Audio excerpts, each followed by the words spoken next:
Mas acho que começar com esse ponto é bem importante, Malu, porque acho que a crença limitante de que você ganhar dinheiro é feio ou é errado também acaba deixando as pessoas com dois problemas. Um, de olhar para o que as outras pessoas conquistaram, e se for uma conquista muito grande, como é o caso de 1 bilhão, pode ser de reais ou de dólares, mas vamos falar de bilhão de dólares, né? Porque internacionalmente falando é que importa. As pessoas acham que isso é muito feio, é muito errado e que só vão chegar lá porque tiraram de alguém, né? Então, o primeiro ponto é ver que economia não é jogo de soma zero. Eu e o Bruno, a gente fala disso o tempo inteiro, mas precisa ser repetido, óbvio, toda hora, porque na escola, e eu recebo muitos materiais de mães e tudo, isso já acontece. Eu mesma. Eu já vi livro didático, e isso tá na internet, inclusive, você via lá, capitalismo, eram os funcionários tristes trabalhando, e do lado, socialismo, né? O povo é dono de tudo, todo mundo lendo revista enquanto as máquinas trabalhavam, dando uma impressão de que, olha só, né, o socialismo vai ser a solução pra vida das pessoas. E isso a gente tá falando de agora, pô. Não é uma revista lá de quando começou a Revolução Socialista em 17, não, é um negócio muito atual, e a gente vê até como entre os jovens, né,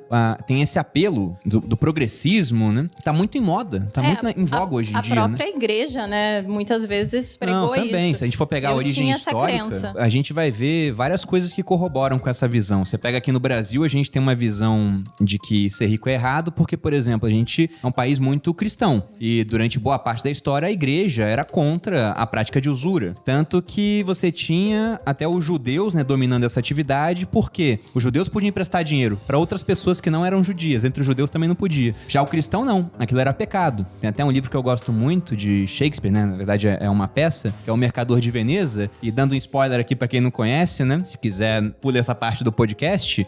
Mas é muito interessante ver o final do Mercador de Veneza, porque tem um personagem que é o Shylock, que era um camarada que emprestava dinheiro a juros, e ele foi fazer um empréstimo para um mercador cristão, chamado Antônio, que era um cara que humilhou ele em outros episódios, e ele falou, cara, eu vou te emprestar, mas eu vou cobrar juros não, já que não pode cobrar juros, é feio, né? Vou te emprestar sem juros, mas se você não me pagar, eu vou querer 1 libra de carne do seu corpo. 1 libra são mais ou menos 450 gramas de carne, né? Ou seja, é matar o cara. E eu quero dar carne próxima ao coração, pra não ter dúvida. E Antônio não conseguiu pagar Shylock. Não vou falar como pra que vocês vejam a peça, leiam o livro, vejam o filme, interpretado pelo Al Pacino, o personagem do Shylock, é muito bom. E no final, deram um jeito, através da mudança da jurisdição, né, das leis, de que o Shylock não só estivesse errado por fazer isso, e Antônio escapasse, né, sem ter que pagar a dívida dele, como ele conspirou ainda contra a vida de um cidadão de Veneza, ele ainda perdeu metade da fortuna dele pro Estado, a outra metade foi pro Antônio, e ele foi obrigado a renunciar à própria religião. Esse foi o final do cara que emprestou dinheiro, né? Então isso contribui. Se você for ver na história também, a gente sempre teve muito mais pessoas com menos e algumas poucas pessoas com mais. Então é muito fácil, se a gente for olhar dessa maneira, as pessoas sempre acharem uma minoria que tá explorando o mundo, né? E aí no caso dos judeus, que era uma minoria que tinha acesso aos recursos financeiros, porque afinal eles foram excluídos de outras atividades, acabaram se especializando nisso, ninguém mais prestava dinheiro. E você tem até uma origem até dessa crença antissemita, né? Que a gente viu durante boa parte isso, Bruno, da história. No curso de Capitalismo e Socialismo eu falo rapidamente, mas eu falo um pouco sobre isso, que a similaridade dos regimes autoritários residem em várias coisas, mas uma delas é essa culpabilização dos mais ricos, né? Então, quando aconteceu o nazismo foi invadindo a Alemanha, não foi do dia pra noite, fizeram uma culpabilização dos judeus pelo fracasso da Primeira Guerra Mundial, e que eles eram donos das lojas e das mercearias, dos bancos e tudo, e isso acabou ajudando a criar esse ressentimento contra eles. Então, obviamente que tem outros fatores, mas ele sempre está presente, esse ressentimento contra o sucesso. Então, assim, por mais que a gente possa entender que num país como o Brasil, que é um país pobre, o grande problema é quem são os inimigos? São as pessoas que enriqueceram apesar do Estado, de todas as burocracias e regulações e dificuldades e legislação trabalhista complexa e impostos, ou é o Estado que fica com a maior parte. Até essa semana vou fazer uma sequência sobre a CLT, que a gente também já falou várias vezes a respeito. Mas agora eu sou CLT, né? Então eu mudei um pouco de... Agora eu não vou ter que te excluir, vou ter que pôr um X na sua cara na live que a gente fez sobre Todo isso. poder aos proletários.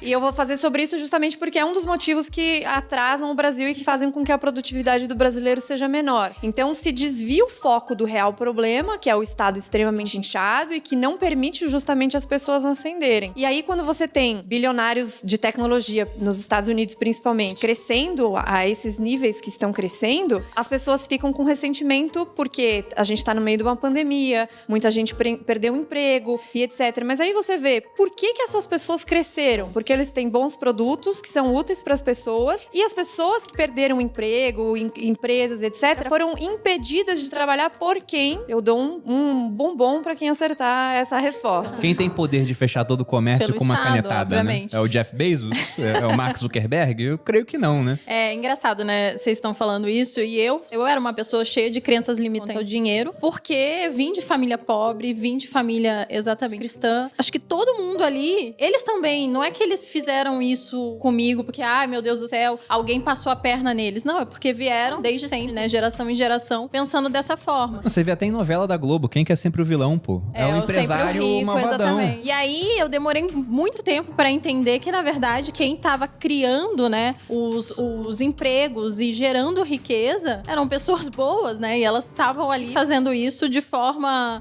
até o fato do Bruno ter largado o exército, quando ele largou o exército, foi difícil pra mim, porque a gente tinha uma segurança financeira, e foi mais difícil do que pra ele. E aí, a gente vê que... Mas a mentalidade do Bruno sempre foi diferente. De empreender, sentido, sim. Né? De Nem sempre, né? riqueza. Porque às vezes o pessoal fala assim, agora você é liberal porque não é mais militar. E eu sempre respondo, você acha que eu nasci liberal, sabendo né? Quando tudo. o bebê lá tava lá, imposto é roubo, né? Nasci gritando isso. Minha primeira palavra foi essa. Lógico que não, né? Eu tinha uma visão... Foi uma evolução eu tinha que uma visão aconteceu. de mundo que era muito pautada na visão que o exército me passou, porque eu fiz colégio militar. Depois, com 17, eu fui pra escola preparatória de cadetes do exército, que é um concurso, né? Passei nesse concurso. Depois fiz academia militar e fiquei, ao todo, 11 anos no exército. E a minha cabeça era cabeça de militar. Sim. E eu sempre falo, né? Você pega o governo militar aqui no Brasil. O governo militar, ele aconteceu pra impedir, por exemplo, que é uma das versões, né? Pra impedir a tomada do poder pelos socialistas aqui. Um golpe que ia acontecer, tanto que os militares chamam de contra-golpe de 64. E aí você pensa, tudo bem, foi pra impedir os socialistas, mas olha como é que foi o governo militar. Ele era um governo que, no âmbito econômico, ele criou um monte de estatal, ele fez um monte de intervenção no domínio econômico. Exatamente. Então eu até brinco que é quase um socialismo de direita, né? Total. Porque você briga nas pautas sociais, né? É mais conservador nessas pautas, é contra a liberação de droga, etc. Mas na parte econômica se comportou como um regime mais alinhado com um planejamento central, né? Com muita intervenção. E eu tinha mais essa cabeça. Quando que essa cabeça ela começou a mudar? Quando a gente começou a empreender. Quando a gente começou a investir, aí minha cabeça já foi mudando, eu vi, caramba, o Estado faz muita cagada, né? Atrapalha as empresas. E principalmente no governo Dilma. Eu brinco, até mandei uma vez. Ninguém conseguiu fazer. Exato. Quanto o governo Eu já mandei isso já pro Mises, né? Tem que dar um troféu pra Dilma, reconhecer, né? Troféu Mises de liberdade pra Dilma Rousseff. Pô, porque eu virei um cara liberal de fato, a ponto de falar, não, sou liberal. Foi no governo Dilma. E nessa época eu tava estudando mais também sobre a escola austríaca. E aí também foi uma chave que virou na minha cabeça, né? Pra mim foi empreendendo, né? Que eu via o tanto de dificuldade, o tanto de imposto que a gente pagava pra tentar solucionar problemas. Eu acho que foi aqui que eu consegui tirar um pouco da minha crença limitante que eu tinha quanto ao dinheiro. Porque eu entendi que eu estava ganhando dinheiro porque eu ajudava pessoas e elas faziam questão de me pagar esse dinheiro. Então eu acho que é legal dizer isso. E eu tava gerando valor pra aquela pessoa de alguma eu acho forma. que esse ponto é muito bom. Essa palavra geração, essa frase, né? Essa expressão, geração de valor, é algo que às vezes fica muito abstrato na cabeça das pessoas, né? Então a pessoa fala assim, mas se por exemplo, vou comprar o curso do Bruno pra aprender a investir. Eu tô pagando pra ele, eu tô ficando mais pobre porque eu tirei do meu dinheiro e estou pagando pro Bruno. Então, naturalmente, as pessoas acham que a riqueza é um bolo e único sempre e que ele